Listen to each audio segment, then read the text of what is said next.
All right, why do you keep stealing? There wasn't any reason for it. I didn't have the money. I'm sorry, I what? didn't have the money and I shouldn't have done it. It was a Halloween outfit for my son. Okay, so I There's no can't reason. understand what you're There saying. was no reason at all. No reason. All right, so why? If there's no reason whatsoever, then why are you stealing? Don't have a good answer. There's no good reason for it at all. Today we're back in Judge Boyd's courtroom, and this time it's with a career shoplifter. She's been arrested more than 10 times for theft. At this point, it's not just a bad decision, it's a lifestyle. The crazy part is, the more theft charges you collect, the less sympathy you get. Repeat offenders almost always face tougher sentences. You'd think after being in court so many times, she'd finally learn. But nope. Here she is again, treating the courtroom like her second home. So the big question is, will Judge Boyd finally put an end to her nonstop crime spree, or will she slip through the cracks yet again? What do you think? Should the system keep showing mercy, or is it time for real consequences? And are you Miss Salazar? Yes, ma'am. Did you understand you're charged with the offense of theft under $2,500 enhanced? That's a state jail felony. Range of punishment is anywhere from 180 days up to 2 years in the state jail facility and up to a $10,000 fine. I did. Counsel, has your client been able to provide you with any defenses? Yes, ma'am. According to the plea, punishment is to be assessed at 2 years in the state jail facility. There is a $1,500 fine. State recommends community supervision. They're taking in consideration cause number 729,758. Did you understand that to be the plea? Yes, ma'am. Defense? Yes, ma'am. State? Outside the agreement, the state is requesting that your community supervision be for a term of 2 years. There be a top evaluation, 180 hours community service restitution, and no contact with Walmart. Did you understand those were recommendations from the state and the court does not have to follow those recommendations?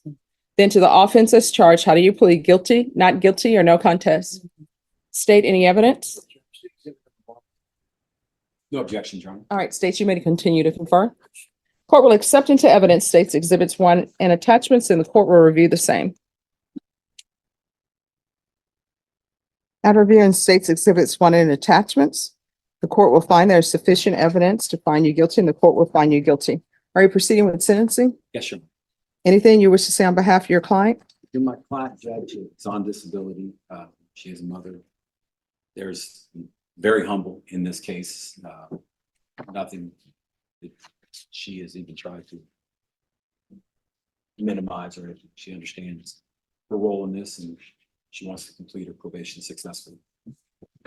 All right, what are you on disability for? I had a back and mental. My back, and I had surgery, and for mental, I had bipolar and Exactly. yeah, anxiety, depression. All right, why do you keep stealing? There wasn't any reason for it. I didn't have the money. I'm sorry, I what? didn't have the money and I shouldn't have done it. It was a Halloween outfit for my son. Okay, so I There's no can't reason. understand what you're There saying. was no reason at all. No reason. All right, so why? If there's no reason whatsoever, then why are you stealing? Don't have a good answer. There's no good reason for it at all. I mean, well, there has to be a reason because you had to. I looked at the items and the items are not all in one location, so you have to walk around Walmart. Yeah. And I think everybody may be familiar with the layout of Walmart. Crayons are not on the same aisle as eyeliner. Eyeliner is usually in the health and beauty department. So I'm trying to figure out, why are you stealing? And this is not the first time. Mm, So what's going on with you that you feel the need to take what does not belong to you? Didn't have the money. So why is it when you don't have the money, your go-to is let me steal it? And it's not even a stealing of food, eyeliner. What does that have to do with anything? That it was one of the items, correct? I'm sorry. And then there's a theft of taking of glitter. That was for the Halloween outfit. All right, well, It doesn't, I'm sorry. and how old is your children? My son is 4. 4? Yes, ma'am. All right, so 4-year-old is not going to know if they don't go to Halloween or not Correct. and go trick or treating from door to door. But I think a 4-year-old will know if their mom is not home because she's at the prison for stealing. Yes, ma'am. And then who were the nails for? I don't, I guess maybe for myself, I'm not sure. I don't remember exactly, but I don't remember those items that I have any on it. Do you remember any of the items that you took? I don't remember exactly, but I believe that there was makeup for my son's outfit, which was a wolf outfit, and to be honest with you, I don't, it was. What does the glitter come in on a wolf outfit? That's what I don't recall that. Unless it's Twilight. Twilight is actually, no. No, Twilight is the, Sorry. no, Twilight is the vampires where they added some sort of glitter that is not in any of the vampire lore that I've ever read, Yes, but ma'am. I'm thinking maybe that was the name on the packaging for that, because it was face paint Mhm. for his outfit. All right. So how are you, who all lives in the house with you? My son, my youngest son, and my oldest son, and myself. All right. So you all are just living off of your social security? I did help with the assistance with housing and my social security, and my oldest son is actually about to be sworn in the Marines, so he's going to be a Marine son. And yes, that's pretty much what I live off. Yes, ma'am. All right. You can't steal. It's against the law. And now they're asking for no contact with Walmart. So you will not be able to go to Walmart. Yes, ma'am. It's probably going to have to be Target or Sam's or Costco somewhere else, but no longer you're allowed to go to Walmart. You understand? Yes, ma'am. And that means any Walmart. Yes, ma'am. She's on Social Security for back surgery, yet somehow she's healthy enough to drive to stores, walk through huge department aisles, and stuff her bag like it's a sport. That right there shows one of the cracks in the system. Disability fraud drains Social Security, and it usually goes unnoticed until someone slips up in public like this. If you can't work a light job, but you can hustle the five-finger discount, something doesn't add up. And what makes this worse? She admits she has no money, no reason to steal, and no excuse for doing it. This isn't survival theft. It's pure compulsion or entitlement. Judges know the difference, and legally, "I'm broke" has never been a defense. Think about it. Millions of taxpayers are covering her check while she treats shoplifting like a hobby. And here's the kicker. Social Security can launch an investigation if they notice patterns like this, but most of the time, it only happens after a courtroom slip-up. Now Judge Boyd has to decide, does she get another slap on the wrist, or is this the moment where real consequences finally stick? Watching her try to justify stealing with no reason at all is painful because it wipes away every shred of sympathy. This is exactly the kind of case that shows whether the system is wide awake or still half asleep. With regards to the $1,500 fine, Your Honor, she is indigent, as she just stated. I would ask if you could waive or hold that in abeyance. all right, the court will sentence you to 2 years in the state jail facility, suspended and probated for 2 years. There's a $1,500 fine that'll be probated. Take in consideration 729,758. There should be regular reporting by Zoom or in person. Regular random UAs. Proof of employment or SSI within 30 days. There should be no employment as a home health care provider with minors. Court is going to order 180 hours of community service restitution. I'm going to order parenting classes. Once she's completed the parenting classes, the community service hours will be deemed satisfied. There's to be no contact with Walmart. Field visits, one time per month for 3 months. Was Child Protective Services at all involved? We can do a MIC evaluation out of custody. Yes, ma'am. All right. And then the system is down, but normally for a state jail felony, the court costs will probably run about 300 to, I'll say, 380. Yes. If for some reason she's unable to pay that, you'll just have to submit a letter. Yes, ma'am. Probation, is there anything else she needs? Is there anything else you need from the court to be successful? Thank you. All right, we can go off the record. Here's the thing.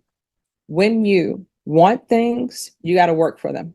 If you don't have any money for it, you would probably be shocked. Sometimes you go up to somebody and you say, hey, I don't have any money. I'm on SSI, or this is what's going on in my life. I'm trying to make a costume for my son. Somebody in Walmart probably would have said, oh, this is $10. Here you go. I'll pay for it.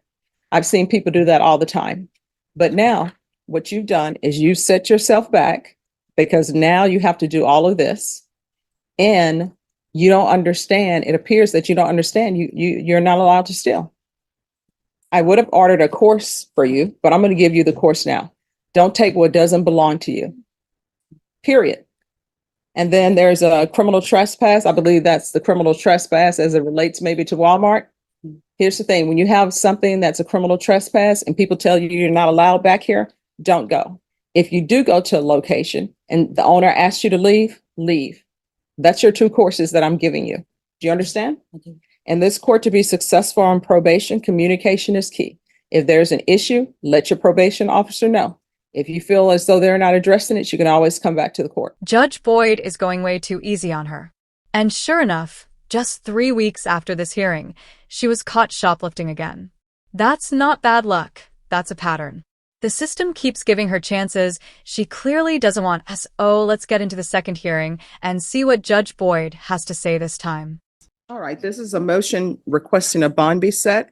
Court is calling 2024 CR 3821, State of Texas versus Janessa Salazar. Can I have parties announced for the record for the state, Andrew Harris Adlin for the state. for the defense? Nick Aguilar on behalf of the Salazar. All right. Defense has filed a motion to set bond. And my understanding, is there an agreement in this case? Well, there was a recommendation by Jason Garrett that we wrote Sharpie and Blue on that copy. All right, there's a recommendation from the state of $4,000. Are you in agreement with that bond amount? Sure. All right, could you raise your right hand for me, please? Do you solemnly swear or affirm the testimony you give will be the truth and nothing but the truth, so help you God? Mm. All right, you need to keep your voice up. State your name for the record. Janessa Salazar. All right. So that the record is clear, the court is aware of the defendant's history because she's currently on bond in this court, and the court has reviewed the previous TAP evaluations. Yes, and she's currently on supervision. So since the last time we spoke, which would have been on June 4th, have there been any mental health issues with you? Are you on any type of mental health medications? What are you on medications for? Depression and anxiety. Can you slow up a little bit, please? Thank you. Sorry. All right, I'm going to set the bond at $4,000. And I'm going to do a referral to the Center for Healthcare Services. And Ms. Ferguson, I need a setting for a motion to revoke on this case, please. And you can set it as a contestant. If it ultimately is not contested, then we will cross that bridge when we come to it. All right, and I guess she'll be taken into custody. She has a warrant, but I've set the bond. And I have bond paperwork, Judge, if somebody could decide fit to walk her to the satellite office. I'll give you. All right. CR 3821, State versus Janessa Salazar. Now parties announced for the record. For the state of Texas, sir. Nick Aguilar on behalf of the Honorable Janessa And Salazar. are you Ms. Salazar? Yes, ma'am. All right, did you review the document entitled Motion to Revoke Community Supervision with your attorney? Did you understand it? Are you the same Janessa Salazar who was placed on community supervision in 2024 CR 3821 for the offense of theft of $1,500, two or more previous convictions Yes, on ma'am. June 4th, 2024 for a term of 2 years? Is that you? Yes, ma'am. All right, for the state? Jason Garahan for the state, Your Honor. Would you like me to read the violated condition, Yes. Your Honor? Violated condition number 8. On or about the 4th day of May 2025 in Bexar County, Texas, the defendant Janessa Salazar departed Bexar County without permission of the court and or supervision officer, the violation condition number 8. How do you plead to that? True or not true? True. Is that a true? Yes. And Your Honor, we'll waive the remaining violations. Any objections to the waivers? No, Your Honor. Did you understand by pleading true to violation of condition number 8, the court could find it true, grant the motion and sentence you up to 2 years in the state jail facility Yes, ma'am. and up to a $1,500 fine? Yes, ma'am. Knowing that, do you still wish to plead true to violation of condition number 8? Yes, ma'am. Court will find violation of condition number 8 true. Is there a proposed agreement? There is, Your Honor. Revoke the individual offer of probation, sentence her to 1 year in the state jail facility. And in lieu of that, the state will take into consideration cause number 2025 CR 007324, which is a theft of property in hands.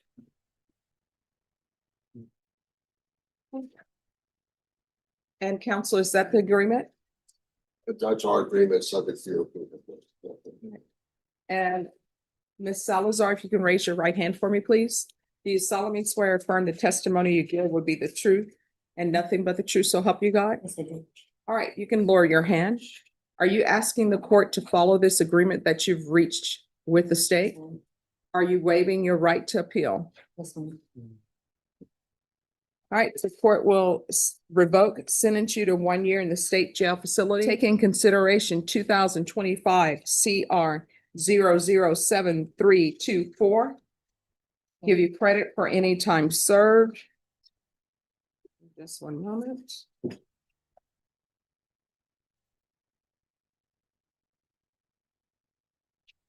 And there's to be no contact with Walmart. Yes, ma'am. All right, we can go off the record. Here's the thing. If you don't change your ways, you're going to end up in somebody's jail or somebody's prison. You've got to stop stealing. If you want things, you need to get a job and work for things. If you don't work for things, then you don't have things. You understand? Yes, ma'am. All right, good luck to you. This has to be one of the dumbest cases I've seen. How many times can someone get caught before they finally learn? For some people, the answer is never. And honestly, I don't agree with Judge Boyd on this one. After 10+ arrests, a slap on the wrist isn't just soft, it's pointless at a some stage. Jail stops being about punishment and starts being about protecting stores, workers, and taxpayers from the same repeat cycle. What most people don't realize is that theft past a certain dollar amount can legally be a felony. But judges often hold back, hoping for a turnaround that never comes. Oh, what kind of message does that send?